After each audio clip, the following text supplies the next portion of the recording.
Episode 3 की starting में हम चासी के फादर को देखते हैं। तभी वहां पर उनका असिस्टेंट उनके फैंस के लेटर्स को लेकर आता है।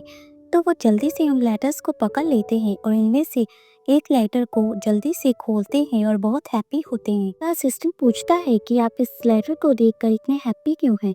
तो उसके फादर बताते हैं कि ये लेटर मेरे सन की तरफ से है, जो कि साउथ कोरिया में रहता है, जिसके बारे में मुझे पता नहीं है। जैसे ही वो चासी का लेटर पढ़ते हैं, चासिक उन्हें बताता है कि वो 2 पियानो कंपटीशन में योसेल के साथ पार्टिसिपेट करने वाला है। तभी सीन शिफ्ट होता है। हम चासिक को देखते हैं जो कि बहुत एक्साइटेड होता है और योसेल से पूछता है कि कंपटीशन जीतने के कितने चांसेस है। तो योसेल कहती है 0.001%। चासिक उससे पूछता है फिर वो इस कंपटीशन में पार्टिसिपेट क्यों करना चाहती है। तो योसेल कहती है कि वो एक चांस लेना चाहती है और अगर इस कंपटीशन में कुछ इनक्रेडिबल हैपन हुआ और वो ये कंपटीशन जीत गए तो वो दोबारा से पियानो प्ले करना स्टार्ट करेगी।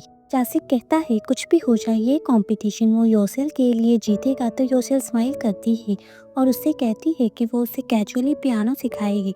कौन सा वो ये कंपटीशन जीतने वाले हैं। फिर हम योसेल को देखते हैं जो कि इसके ऑपोजिट चासिक को दिन रात हार्ड ट्रेनिंग करवाती है और अपने हाथों से उसके हाथों के पोजीशन ठीक करती है ताकि वो ठीक से पियानो प्ले कर सके। योसेल पेशेंटली चासी को पियानो सिखा रही होती है और उसे अपनी रेस्ट नीचे करके सॉफ्टली पियानो प्ले करने के लिए कहती है। जब पियानो प्ले करता है तो योसेल उससे कहती है कि तुम अपनी रेस्ट को नीचे करके प्ले क्यों नहीं कर रही हो। तो चासी कहता है कि मैंने की है। तो योसेल उसे झूठ बोलने से मना करती है। तो चासी कहता है कि तुम्हें कैसे पता, क्या तुम देख सकती हो। तो वो उसे मारती है। देखते हैं चासी ये सब कुछ लेटर के थ्रू अपने फादर को बताता है। वो कहता है कि योसेल की कैजुअल ट्रेनिंग ही बहुत स्केरी है। वो उस पर बहुत चिल्लाती है और उसकी बहुत इंसल्ट करती है। धीरे धीरे वो मॉन्स्टर बन रही है। हम देखते हैं योसेल डेली चासी की इंसल्ट करती है और उस पर चिल्लाती है। फिर चासी को गुस्सा आ जाता है तो वो योसेल पर चिल्लाता है। वो कहता है कि वो योसेल से पियानो नहीं सीखेगा, वो पियानो को क्विट कर रहा है। ये सुनकर योसेल को गुस्सा आ जाता है। फिर हम चासी को टनल के बाहर देखते हैं। चासी टनल के बाहर जाकर चिल्लाता है और कहता है कि जैसे वो अपनी फिंगर्स को मूव करना चाहता है वो वैसे मूव क्यों नहीं हो रही। फिर वो टनल के बाहर बैलून शो को देखता है।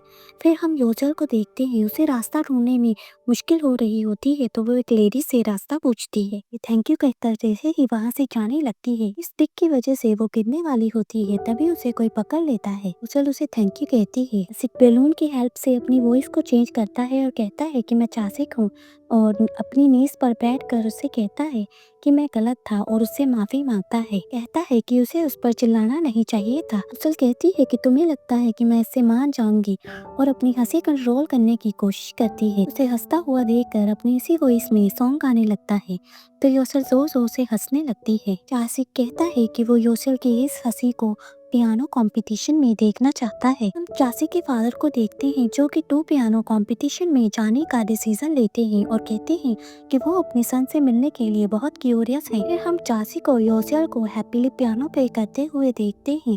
योसेल की मदर भी उन्हें देख रही होती है। सीन शिफ्ट होता है और हम स्कूल में सियोजन को देखते हैं। टीचर उसे 2 पियानो कंपटीशन में पार्टिसिपेट करने के लिए कहती है। सियोजन ये कहकर मना कर देता है कि उसके कोई और प्लान्स है। ये सुनकर क्लास के सभी स्टूडेंट शॉक हो जाते हैं। फिर हम योसेल को स्कूल के बाहर देखते हैं। उसने स्नो से बचने के लिए अपने सिर पर बुक रखी होती है। तो सियोजिन पास आता है और कहता है कि वो डम लग रही है। सभी लोग उसी की तरफ देख रहे हैं। योसेल कहती है कि वो बिल्कुल भी एम्बैरेस नहीं है क्योंकि वो अब ये देख नहीं सकती कि लोग उसके बारे में क्या सोचते हैं। तो सियोजिन योसेल को स्नो से बचाने के लिए अपना अम्ब्रेला उसकी तरफ करता है। वो फिक्र करते हुए कहता है कि वो कई चासी की बातों में आकर खुद को भी कॉन्टेस्ट में एम्बैरेस कर लेगी। योसेल उसे फिर से यही कहती है कि वो अब एम्बैरेस फील नहीं करती क्योंकि वो देख नहीं सकती है। वो चासी की साइड लेते हुए कहती है कि वो एक बहुत ही अच्छा पियानिस्ट है और अब उसे बिलीव हो गया है कि वो फेमस पियानिस्ट का ही बेटा है। सियोजिन से कहती है कि उसे इस बात की फिक्र होनी चाहिए कि वो चासिक से लगाई हुई अपनी बेट हार जाएगा और खुद ही एम्बैरेस फील करेगा। भी चासिक योसेल को अपनी साइड लेते हुए देखकर खुश हो जाता है और भागकर उसके पास आता है और उसे वहाँ से लेकर चले जाता है। हम सियोजिन को देखते हैं। उन्हें वहाँ से जाते हुए देखकर जेलस होता है। फिर रास्ते में हम योसेल और चासी को जाते हुए देखते हैं। चासी कहता है कि उसे नहीं पता था कि उसने इतना इम्प्रूव कर लिया है। वो खुद को जीनियस समझता है। तभी योसेल उससे पूछती है कि आसपास कोई और तो नहीं है। जैसे ही चासिक ना कहता है वो उसे धीरे धीरे टच करने लगती है तो चासिक शाय फील करता है। योसेल उसकी कॉलर को खींचकर उसके फेस को अपने फेस के पास लाकर उस पर चिल्लाते हुए कहती है कि वो सुयोजन के सामने शर्मिंदा नहीं होना चाहती थी। चासिक उससे डरते हुए पूछता है कि क्या वो उसे धमका रही है। तो योसेल शांत होकर उससे कहती है कि वो उसे शर्मिंदा ना करने के लिए कह रही है। चासिक उसे चिंता ना करने के लिए कहता है और वो खुद भी उसे स्टेज पर ह्यूमिलेट नहीं होने देगा और वो खुद भी सुयोजन को डिसलाइक करता है और उसके सामने शर्मिंदा नहीं होना चाहता है और अब से और ज्यादा हार्ड ट्रेनिंग करने के लिए कहता है। योसेल कहती है कि रात को स्कूल का प्रैक्टिस हॉल एम्प्टी होता है तो हम वहाँ पर प्रैक्टिस करेंगे।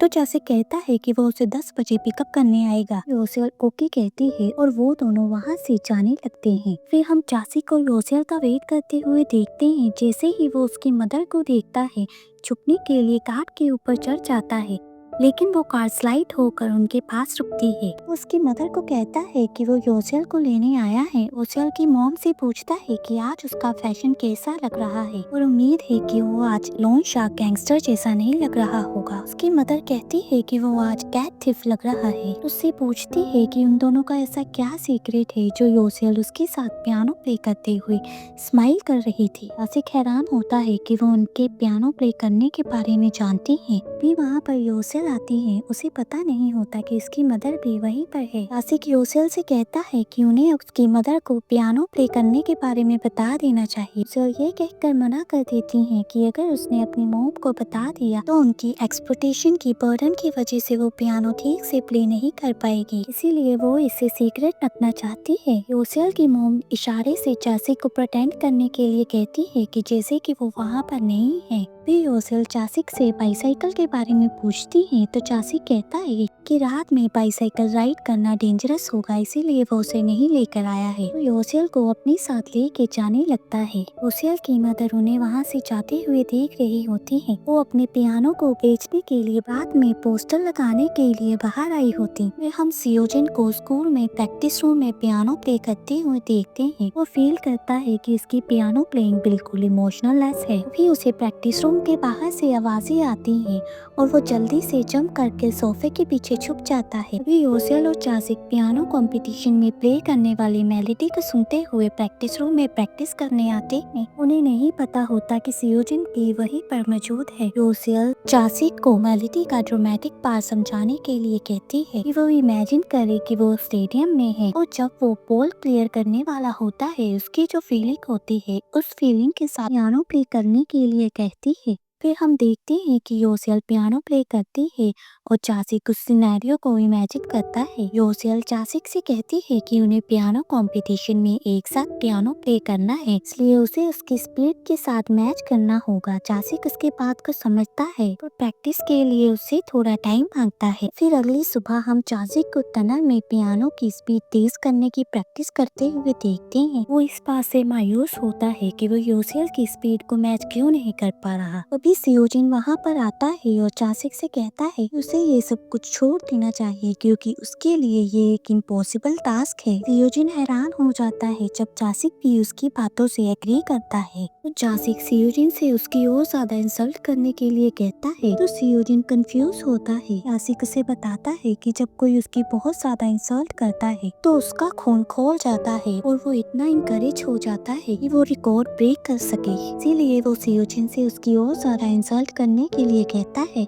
और उल्टा सुयोजन से ही कहता है कि वो उससे मायूस फील कर रहा है कि वो उसकी इंसल्ट सही से नहीं कर पा रहा। सुयोजन बोलता है कि हर कोई सोचता है कि उसमें कोई स्पेशल टैलेंट है, फिर उन्हें जल्दी ही फील होता है कि उनमें कोई खास बात नहीं है बल्कि आधा अधूरा टैलेंट है, जिसके बाद उनका खुद पर से यकीन डगमगा जाता है। वो अपने उस टैलेंट को जारी रख सकते हैं या नहीं और आखिर में उन्हें पता चलता है कि उनमें कोई भी खास बात नहीं थी। असल में यहाँ सुयोजन इंटरेक्टली अपने बारे में ही बात कर रहा होता है तभी चासिक उससे कहता है कि ये अभी भी वीक है, क्या तुम मेरी और ज्यादा इंसल्ट नहीं कर सकते हो? इससे मेरा खून नहीं खो रहा है। सियोजिन शॉक होकर कहता है कि तुम क्रेजी हो और वो दोनों एक दूसरे की इंसल्ट करते हुए लड़ने लगते हैं। इस सीन शिफ्ट होता है और हम चासी के मदर को देखते हैं जो कि योसेल की एकेडमी के बाहर से जा रही होती है और एकेडमी को देखकर योसेल को देखने के लिए क्यूरियस होती है। वो पियानो खरीदने के बहाने से अंदर जाती है और योसेल की मदर को ड्रिंक करते हुए देखती है।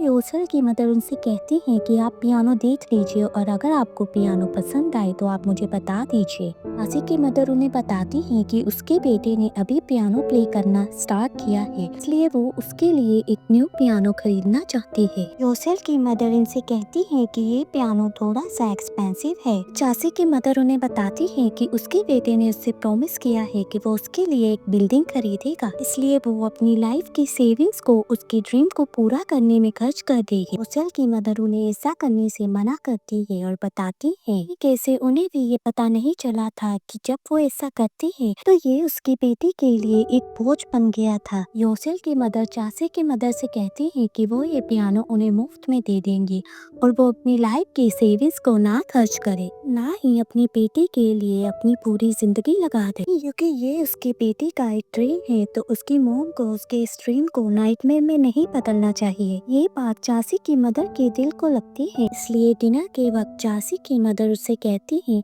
कि उन्हें अब कोई भी बिल्डिंग नहीं चाहिए। तो चाची उन्हें रेस्टोरेंट खरीदने का ऑफर देता है, लेकिन वो कहती है कि वो बस एक राइटर ही रहना चाहते हैं। तो चाची स्माइल करता है और उसकी मदर उसके फेस को कंसर्न से देखती है। फिर हम स्कूल में योसेल और चाची को पियानो प्ले करते हुए देखते हैं। वहीं पर कुछ स्टूडेंट उन्हें देखकर बात कर रहे होते हैं कि चाची बहुत अच्छे से पियानो प्ले कर रहा है, कहीं ऐसा ना हो कि सियोजिन ये बात हार जाए। सियोजिन भी उनकी बातें सुन लेता है और जैसे ही वो उसे अपने पीछे देखते हैं वो वहाँ से चले जाते हैं। सियोजिन भी उन्हें पियानो प्ले करते हुए देखने लगता है। चासिक योसेल के साथ काफी अच्छे से परफॉर्म कर रहा होता है, लेकिन जैसे ही वो पीस के एंड तक पहुंचते हैं चासिक घबरा कर योसेल से बहाना करता है। उसकी मदर उसे टेक्स्ट कर जल्दी से घर आने के लिए कह रही है और वो घर जाकर प्रैक्टिस कर लेगा। और वो योसेल से पूछता है कि क्या वो आज अकेले घर चले जाएगी। जैसे ही योसेल हाँ कहती है चासिक प्रैक्टिस रूम से बाहर आकर मायूस होकर बैठ जाता है और सियोजिन चासिक को देखकर फोटो फ्रेम ठीक करने लगता है। चासिक सियोजिन से कंपटीशन के लिए उसकी हेल्प करने के लिए कहता है। ये सुनकर सियोजिन शॉक हो जाता है